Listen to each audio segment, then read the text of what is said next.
नमस्कार. देवश्री किचन मध्ये आपलं सर्वांचं स्वागत आहे. आज आपण भरपूर प्रोटीन युक्त डोसे कसे तयार करायचे ते पाहणार आहोत. आजकाल आपली मुलं जिम जॉईन करतायत आणि त्यांना प्रोटीनची खूप गरज असते. त्यामुळे ते प्रोटीनचे बॉक्स ऑनलाईन मागवतात. तर ते न घेता आपण अगदी ओरिजिनल पद्धतीने किंवा घरगुती पद्धतीने जर मुलांना प्रोटीन खाऊ घातलं तर किती छान आणि मुलांना सुद्धा खूप आवडेल. तर आजचे आपले असेच डोसे आहेत जे तुम्ही डाएट साठी सुद्धा खाऊ शकता. मुलांच्या प्रोटीन वाढवण्यासाठी खाऊ शकता. मुलांच्या वाढीसाठी तुम्ही हे डोसे करून देऊ शकता.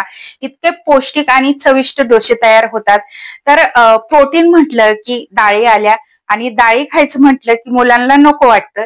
तर आज आपण डाळीचा वापर न करता असा एक पदार्थ वापरणार आहोत. त्यातून भरपूर प्रमाणामध्ये आपल्याला प्रोटीन मिळणार आहे. तर तो कोणता पदार्थ आहे ते पुढे मी तुम्हाला रेसिपीमध्ये दाखवणारच आहे. पण अशा पद्धतीने जर तुम्ही डोसे करून मुलांना खाऊ घातले तर भरपूर प्रमाणामध्ये मुलांमध्ये प्रोटीन वाढेल आणि एकदम पौष्टिक असा नाश्ता सुद्धा तयार होईल. घरातल्या मोजक्या साहित्यामध्ये, कमी साहित्यामध्ये अगदी झटपट हे डोसे तुम्ही तयार करू शकता. अगदी सोपी रेसिपी आहे. नक्की करून पहा. रेसिपी पूर्ण पहा. आवडल्यास एक लाईक मात्र नक्की करा. त्याचबरोबर तुम्हाला जर माझ्या रेसिपी आवडत असतील तर माझ्या चॅनलला सबस्क्राईब करायला विसरू नका. त्याचबरोबर तुम्ही इंस्टाग्रामवरती असाल तर इंस्टाग्रामवरती मला फॉलो करा. चला तर मग वेळ न घालवता रेसिपीला सुरुवात करूया.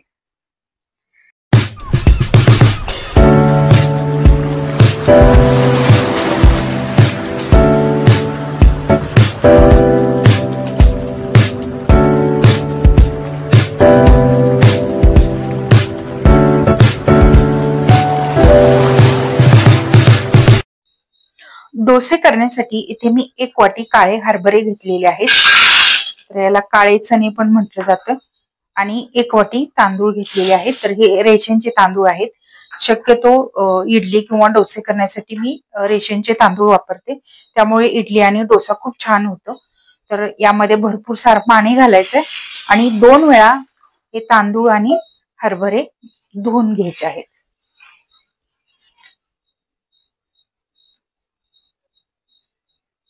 2 वेळा स्वच्छ धुवून घेतले आणि यामध्ये दुसरं पाणी मी घातलेलं आहे. पाणी भरपूर घालायचंय कारण हरभरे फुगतात आणि खूप सारं पाणी शोषून घेतात. तर त्यासाठी पाणी आपल्याला यामध्ये भरपूर घालायचंय. आता याच्यावरती आपण झाकण ठेवूया आणि झाकण ठेवून आपल्याला हे हरभरे आणि तांदूळ रात्रभर भिजवून घ्यायचे आहेत. रात्रभर तांदूळ आणि हरभरे मी भिजवून घेतलेले आहेत. हरभरे आणि तांदूळ छान भिजलेला आहे. तुम्ही पाहू शकताय. हरभरे भिजायला थोडासा वेळ लागतो. तांदूळ 5-7 तासामध्ये भिजतात पण हरभरे रात्रभरच भिजवावे लागतात तरच चांगले भिजतात. तर आपण हे एका मिक्सरच्या भांड्यामध्ये काढून घेऊयात आणि हे आपल्याला याची बारीकशी पेस्ट वाटून घ्यायची आहे. तर इथे मी 2 बॅच मध्ये वाटून घेते. तर एकदम बारीक आपण डोशाला तांदूळ जसे बारीक करतो अगदी त्याच पद्धतीने आपल्याला हे बारीक करून घ्यायचं आहे. तुम्ही पाहू शकता एकदम स्मूथ असं बॅटर आपलं तयार झालेलं आहे. तर हे व्यवस्थित असं मिक्स करून घेऊया. यामध्ये थोडंसं आपल्याला पाणी लागणार आहे. मिक्सरचं भांडं विसरून यामध्ये मी थोडंसं पाणी घातलंय. या पिठाची कन्सिस्टन्सी ऍडजस्ट करण्यासाठी थोडंसं पाणी कमी जास्त लागू शकतं किंवा जास्तीचं लागू शकतं. तर इथे तुम्ही पाहू शकता एकदम मस्त असं आपलं डोशांचं बॅटर तयार झालेलं आहे. आता यामध्ये आपण चवीनुसार मीठ घालूया. आता हे परत मिक्स करून घेऊया. आता हे बॅटर आपण थोड्या वेळासाठी बाजूला ठेवूया आणि यासाठी लागणारी चटणी तयार करून घेऊया. चटणी करण्यासाठी इथे मी ओलं खोबरं घेतलेलं आहे 1 छोटी वाटी. त्याचबरोबर 2 चमचे डाळे घेतलेले आहेत. चवीनुसार मीठ आणि 1 लिंबाचा रस घेतलेला आहे. त्याचबरोबर इकडे कोथिंबीर, 1 हिरवी मिरची आणि 2 ते 3 लसूण पाकळ्या घेतलेल्या आहेत. तर आता आपण हे सगळं मिक्सरच्या भांड्यामध्ये घालून घेऊया आणि याची एकदम स्मूथ अशी चटणी वाटून घेऊया. यामध्ये तुम्हाला हवं असेल तर पुदिना सुद्धा तुम्ही घालू शकता. आणि इथे मी दह्याच्या ऐवजी लिंबाचा रसाचा वापर करते. दही नसेल तर लिंबू वापरा आणि दही असेल तर दही वापरा. त्यामुळे चवीला चटणी खूप छान होते. आता यामध्ये आपण थोडंसं पाणी घालूया आणि आता आपण ही चटणी मिक्सरवरती वाटून घेऊया. मस्त अशी खोबऱ्याची चटणी आपली तयार झालेली आहे। ही चटणी खूप पातळ करायची नाही, कारण आपल्याला ही चटणी डोश्यावरती खायची आहे। त्यामुळे अशा पद्धतीने आपल्याला थोडीशी घट्ट चटणी करायची आहे। तुम्हाला हवं असेल तर याच्यावरती तुम्ही तडका देऊ शकता, पण अशीच खायला खूप छान लागते, त्यासाठी मी तडका देत नाही।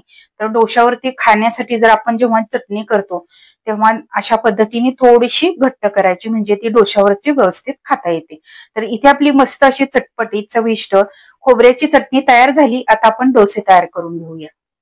आता डोसे करताना तवा हलकासा गरम करून घ्यायचा, खूप जास्त गरम करायचा नाही, आणि त्याच्यावरती थोडंसं तेल टाकायचं, नंतर थोडंसं पाणी टाकायचं आणि एका कपड्याने हा तवा व्यवस्थित पुसून घ्यायचा आहे। अशा पद्धतीने तेलाचं छान कोटिंग होतं आणि डोसे आपले मस्त असे उमलून येतात, म्हणजेच जेव्हा आपण डोसा भाजतो त्यावेळेस तो अलगद बाजूच्या कडा ज्या असतात ते उचलून येतात।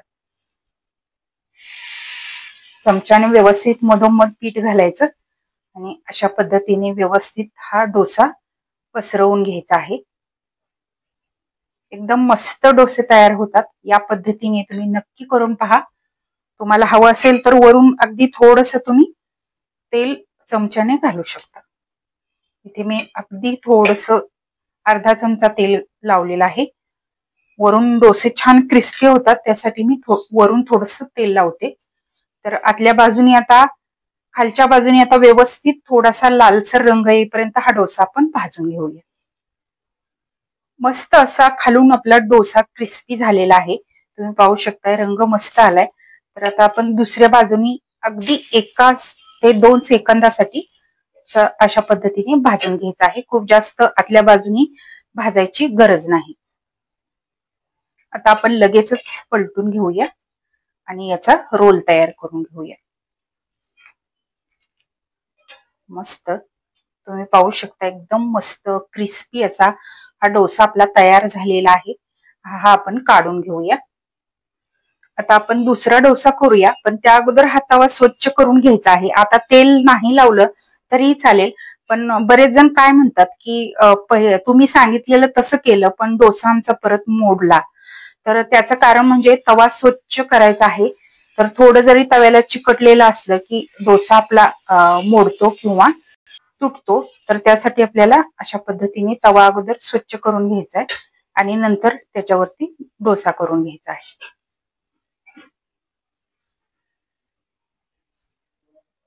एकदम क्रिस्पी, पौष्टिक, भरपूर प्रोटीन युक्त इथे आपले काळ्या हरभऱ्याचे डोसे तयार झालेले आहेत। एकदम मस्त असे कुरकुरीत डोसे तयार होतात, तुम्ही पाहू शकताय। आणि याच बरोबर खाण्यासाठी मी एकदम चविष्ट अशी खोबऱ्याची चटणी सुद्धा केलेली आहे, तुम्ही पाहू शकताय। मस्त असं कॉम्बिनेशन आहे। या पद्धतीने तुम्ही भरपूर प्रोटीन युक्त असे हे डोसे नक्की करून पहा, तुम्हाला सुद्धा नक्कीच आवडतील। तर एकदम कुरकुरीत तुम्ही पाहू शकताय, आवाज ऐकू शकताय, एकदम मस्त डोसे तयार होतात।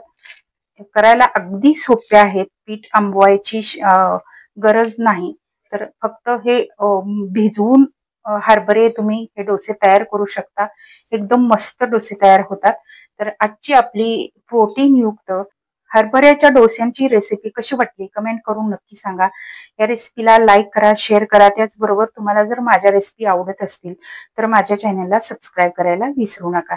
त्याचबरोबर बेल आयकॉनवरतीही क्लिक करा, म्हणजे मी जेव्हा जेव्हा माझ्या रेसिपी अपलोड करेन तेव्हा तेव्हा सर्वात आधी त्याची नोटिफिकेशन तुम्हाला मिळेल आणि माझे प्रत्येक नवीन आणि पारंपरिक पद्धतीच्या रेसिपी तुम्हाला पाहता येतील। धन्यवाद।